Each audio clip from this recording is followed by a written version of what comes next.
So you met Dharma through a friend, and then you became Buddhist. And Yes. what happened then?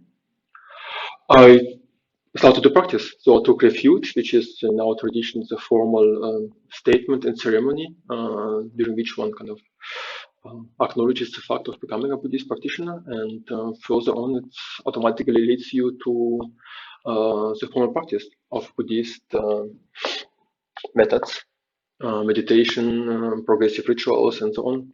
So as it is habitually done in the Tibetan tradition, and so it was for me. I just continued to start it first of all, and continue to study the Buddhist philosophy and learning more and more meditation techniques, and progressively working in this direction.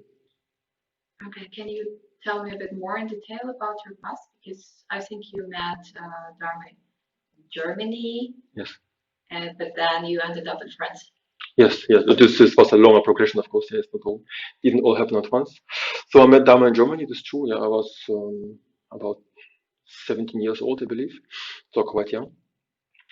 And first of all, I was just basically joining the Dharma courses offered at the center and studying and practicing as much as I could in my free time and so on.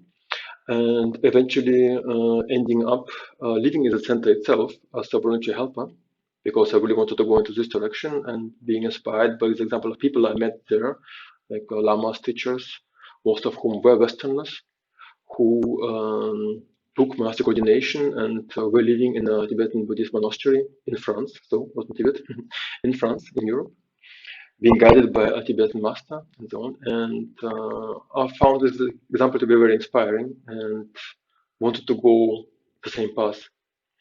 Inspiring in a way because those people, to my perception at that time and still now, do live and represent aspects of life which I was considering to be worthwhile realizing and living.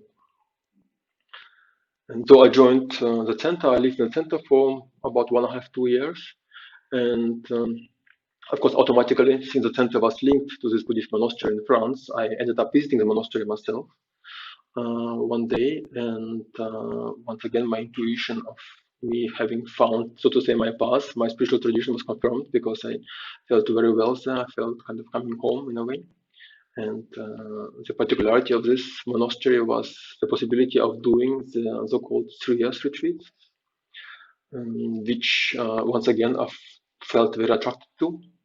And for this reason, eventually I moved to this monastery myself in order to get prepared for the next upcoming 3 years retreat, which obviously by the name of it takes place every 3 years, and eventually joined the next group of people going into this practice period of 3 years and 3 months, to be exact.